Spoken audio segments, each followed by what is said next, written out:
প্রিয় ছাত্রছাত্রীরা, এখন আমি তোমাদের রক্ত নিয়ে আলোচনা করব। রক্তকে বলা হয় তরল যোগ কলা। ঈষৎ ক্ষারধর্মী, হালকা ক্ষারধর্মী তরল যোগ কলাকে বলা হয় রক্ত। রক্ত দুটো উপাদান দিয়ে গঠিত হয়েছে। একটা হলো রক্তরস বা প্লাজমা, ইংরেজিতে বলা হয়, আর একটা হলো সাকার উপাদান বা রক্তকণিকা বা রক্তকোষ। প্লাজমা বেশি থাকে, কারণ যেহেতু যোগ কলা, এতে ধাত্রের পরিমাণ বেশি হবে। আর রক্তরস বা প্লাজমা হলো রক্তের ধাত্র, এর পরিমাণ 55% রক্তে, আর রক্তকণিকা থাকে 45%। এইবার রক্তরসের 91 থেকে 92 ভাগ হচ্ছে জল, শতকরা দেখো 91 থেকে 92 ভাগ জল, আর 8 থেকে 9 ভাগ কঠিন পদার্থ। এটা আছে 8 থেকে 9 ভাগ, 8 to 9% কঠিন পদার্থ। এখন আমরা জেনে নেব এই কঠিন পদার্থগুলো কি কি। এই কঠিন পদার্থের মধ্যে রয়েছে বিভিন্ন জৈব পদার্থ, অজৈব পদার্থ। অজৈব পদার্থের কি কি? যেমন sodium, potassium, magnesium, calcium, chloride, bicarbonate, এইসব আয়ন থাকে। এগুলো আয়নিত অবস্থায় থাকে বিভিন্ন অজৈব পদার্থ। আবার জৈব পদার্থ কি থাকে? যেমন শর্করা থাকে, কার্বোহাইড্রেট জাতীয় পদার্থ, গ্লুকোজ, ফ্রুক্টোজ, এগুলো থাকে, যেমন গ্যালাক্টোজ, এগুলো। আর প্রোটিন জাতীয় পদার্থ থাকে, যেমন বিভিন্ন অ্যামাইনো অ্যাসিড, অ্যালবুমিন, গ্লোবিউলিন, এইসব ফাইব্রিনোজেন, এইসব প্রোটিনগুলো থাকে। আবার ফ্যাটি অ্যাসিড, গ্লিসারল, লিপিড ও ফ্যাট অণু, কোলেস্টেরল, এইগুলো থাকে। এগুলো হচ্ছে ফ্যাট জাতীয় উপাদান, এইগুলো জৈব। এছাড়াও কিছু এনপিএন বা নন প্রোটিন নাইট্রোজেন। এনপিএন মানে নন প্রোটিন নাইট্রোজেন, মানে প্রোটিন কিন্তু প্রোটিন নয়, নন প্রোটিন কিন্তু নাইট্রোজেন যুক্ত। তা নাইট্রোজেন যুক্ত প্রোটিন বিহীন পদার্থ এমন থাকে, যেমন সেগুলো হচ্ছে অ্যামোনিয়া, ইউরিয়া, ক্রিয়েটিন, এগুলো রক্তের মধ্যে থাকে, যেগুলো নাইট্রোজেন যুক্ত কিন্তু এগুলো প্রোটিন নয়। তাহলে এগুলো হলো কঠিন পদার্থ। এবার রক্তকণিকার মধ্যে আমরা যদি আসি, 3 ধরনের রক্তকণিকা। একটা হলো আরবিসি বা এরিথ্রোসাইট ইংরেজিতে বলে, বা লোহিত রক্তকণিকা। আরবিসি কথার অর্থ red blood corpuscles, WBC white blood corpuscles বা শ্বেত রক্তকণিকা। আর আরেকটা ইংরেজি রয়েছে লিউকোসাইটস। লিউকোস মানে বর্ণহীন, তাহলে লিউকোসাইটস বা বর্ণহীন কণিকা। আর অণুচক্রিকা, একে প্লেটলেটস বলা হয় বা থ্রম্বোসাইটসও বলা হয়। অমেরুদণ্ডী প্রাণীদের ক্ষেত্রে থ্রম্বোসাইটস কথাটা বলা হয়। আমাদের মানে স্তন্যপায়ী প্রাণীদের ক্ষেত্রে, অমেরুদণ্ডী নয়, আমরা যারা স্তন্যপায়ী নয় তাদের ক্ষেত্রে থ্রম্বোসাইটস, আর স্তন্যপায়ী প্রাণীদের ক্ষেত্রে অণুচক্রিকাকে প্লেটলেটস বলে। আচ্ছা, যাই হোক, এবার আমরা এদের সম্বন্ধে সংক্ষেপে জেনে নিই। লোহিত রক্তকণিকা আমাদের দেহে প্রায় 45 থেকে 50 লক্ষ প্রতি ঘন মিলিমিটার রক্তে থাকে। 45 থেকে 50 লক্ষ থাকে প্রতি ঘন মিলিমিটার রক্তে, বা 100 সিসি যেটাকে বলা হয় রক্ত। লোহিত রক্তকণিকার স্তন্যপায়ীদের ক্ষেত্রে লোহিত রক্তকণিকার সামনের দিক থেকে দেখতে লাগে গোল বা ডিম্বাকার, আর পাশের দিক থেকে দেখলে এই রকম মাঝখানটা চ্যাপ্টা অবতল, অর্থাৎ ডাম্বেল আকার, ডাম্বেলের মতো দেখতে হয়। নিউক্লিয়াস নেই স্তন্যপায়ীদের লোহিত কণিকায়, নিউক্লিয়াস থাকে না। আরেকটা জিনিসও নেই, মাইটোকন্ড্রিয়া নেই। মাইটোকন্ড্রিয়া না থাকায় সবাত শোষণ হয় না ওই লোহিত কণিকায়, অবাত শোষণ হয়।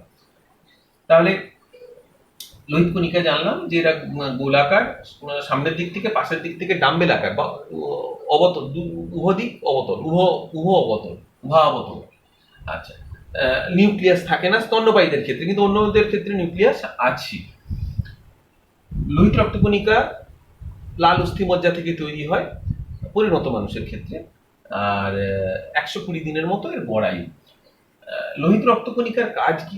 লোহিত রক্তকণিকার প্রধান কাজ হচ্ছে, এর মধ্যে হিমোগ্লোবিন থাকায় লাল হয়, কারণ এর মধ্যে হিমোগ্লোবিন নামক শ্বাসরঞ্জক রয়েছে লোহিত কণিকাতে।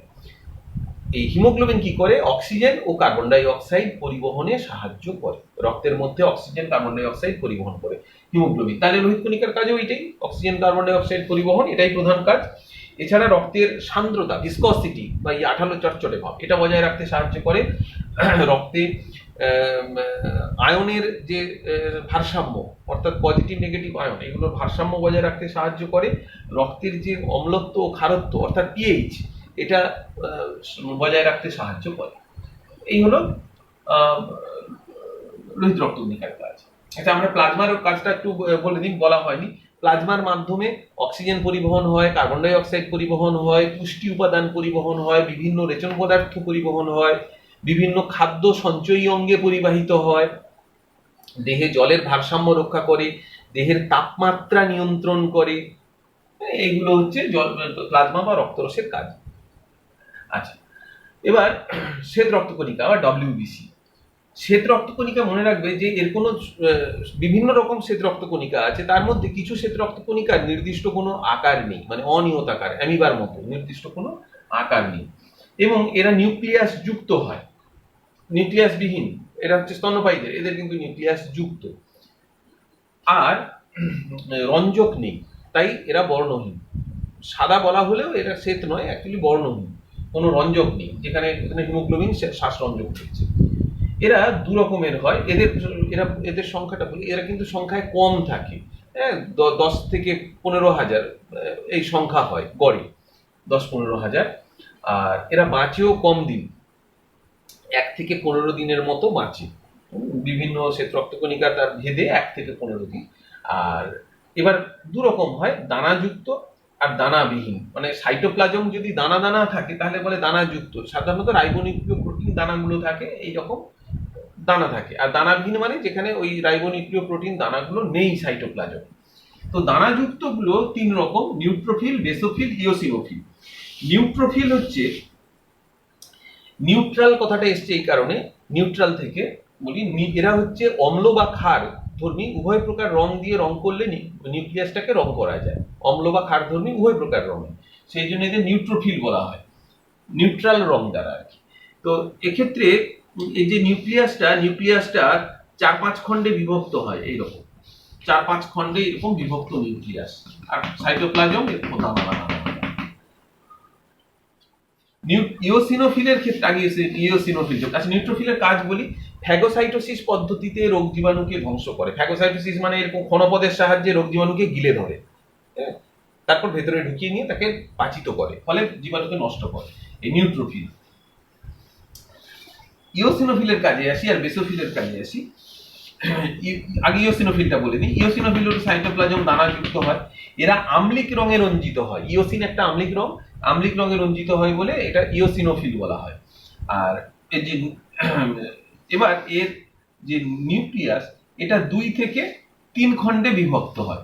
2 থেকে 3 খণ্ড, আমি 3টে খণ্ড আঁকলাম, এরকম 2 বা 3 খণ্ডে বিভক্ত হয় ইওসিনোফিলের নিউক্লিয়াস। বেসোফিলের নিউক্লিয়াস, বেসোফিল দানাযুক্ত, এরা হচ্ছে 2টি খণ্ডে বিভক্ত, অনেকটা বৃক্কাকার হয়, বৃক্কাকার বা 2টো খণ্ডে বিভক্ত নিউক্লিয়াস। ইওসিনোফিলের কাজ আগে বলি, যে ইওসিনোফিল এরা হিস্টামিন ক্ষরণ করে যখন শরীরে অ্যালার্জি হয়। হিস্টামিন নামক একটা প্রোটিনের পরিমাণ বেড়ে যায় অ্যালার্জি হলে, এবং এরা অ্যালার্জি প্রতিরোধে সাহায্য করে হিস্টামিন ক্ষরণ করে। বেসোফিল এরা রক্তে সবচেয়ে কম আছে, বেসোফিল সবচেয়ে কম পরিমাণে থাকে। এরা রক্তে আমাদের হেপারিন নামক শ্বেত রক্তকণিকা, হেপারিন নামক একটা প্রোটিন ক্ষরণ করে দেহে রক্তবাহ মানে শিরাধমনির মধ্যে রক্তকে জমাট বাঁধতে বাধা দেয়। দেহের মধ্যে রক্ত যদি জমাট বেঁধে যায় তাহলে তো মৃত্যু হবে, রক্ত প্রবাহ বন্ধ হয়ে যাবে, বলে মৃত্যু ঘটবে। তাই রক্ত যাতে জমাট না বাঁধে সেই কাজটা করে। কিসের সাহায্যে? না, হেপারিনের সাহায্যে। হেপারিন ক্ষরণ করে এই বেসোফিল নামক শ্বেত রক্তকণিকা। তাছাড়া এরাও হিস্টামিন ক্ষরণ করে অ্যালার্জি প্রতিরোধে সাহায্য করে বেসোফিল। নাম হয়েছে বেসোফিল কেন? বেস বা ক্ষার জাতীয় রং দ্বারা একে রঞ্জিত করা হয়, এই শ্বেত রক্তকণিকাকে ক্ষার জাতীয় রং, বেস মানে ক্ষার, তাই এটার নাম হয়েছে বেসোফিল। তাহলে এটা নিউট্রোফিল, এটা ফ্যাগোসাইটোসিস পদ্ধতিতে রোগ জীবাণু ধ্বংস করে। এটা হেপারিন ও হিস্টামিন ক্ষরণ করে। হেপারিন হচ্ছে রক্তবাহের মধ্যে রক্ত জমাট বাঁধতে বাধা দেয়, হিস্টামিন অ্যালার্জি প্রতিরোধ করে। ইওসিনোফিল অ্যালার্জি প্রতিরোধ করে এবং এটা হিস্টামিন ক্ষরণ করে অ্যালার্জি প্রতিরোধ করে। তাহলে এই হয়ে গেল দানাযুক্ত।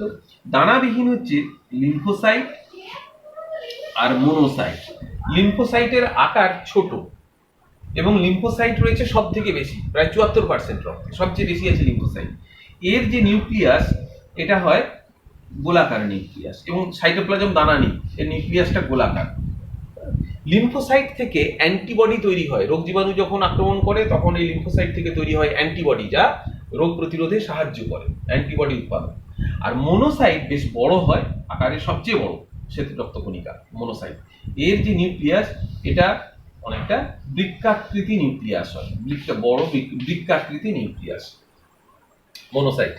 মোনোসাইটও নিউট্রোফিলের মতো ফ্যাগোসাইটোসিস পদ্ধতিতে রোগ জীবাণুকে গিলে নেয় এবং তাকে নষ্ট করে দেয়। তাহলে ফ্যাগোসাইটোসিস করে মোনোসাইট আর নিউট্রোফিল, আর অ্যান্টিবডি তৈরি করে লিম্ফোসাইট। তাহলে শ্বেত রক্তকণিকার কাজগুলো আমরা জেনে নিলাম। এবার অণুচক্রিকা, লাস্ট অণুচক্রিকা। আমি স্তন্যপায়ীদের কথাই বলছি। স্তন্যপায়ীদের অণুচক্রিকা সামনের দিক থেকে গোল, সামনের দিক থেকে দেখলে গোল, আর পাশের দিক থেকে দেখলে উভতল, উভত্তল মানে দুদিকটা উত্তল, এইরকম হয় অণুচক্রিকা। নিউক্লিয়াস বিহীন স্তন্যপায়ীদের ক্ষেত্রে, অন্যদের আছে কিন্তু স্তন্যপায়ীদের অণুচক্রিকা নিউক্লিয়াস বিহীন। শ্বেত রক্তকণিকার ক্ষেত্রে গড় আয়ু বলেছিলাম 1 থেকে 15 দিন। আর এগুলো আমাদের তৈরি হয় অস্থিমজ্জা, এগুলোতে তৈরি হয়, প্লীহাতে তৈরি হয় এগুলো। আর লসিকা গ্রন্থি, প্লীহা একটা প্লীহা ও লসিকা গ্রন্থি এখানে তৈরি হয়।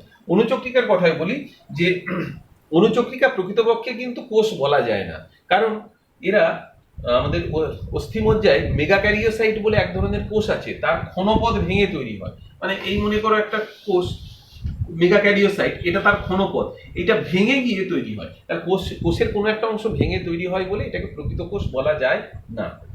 তো যাই হোক, তবুও অণুচক্রিকা বাঁচে কম দিন, গড়ে এরা 8 থেকে 10 দিনের মতো বাঁচে, 8-10 দিন বাঁচে। এবং এর সংখ্যা আমাদের রক্তে 1.5 লক্ষ থেকে প্রায় 5 লক্ষ এর পরিমাণ হয়।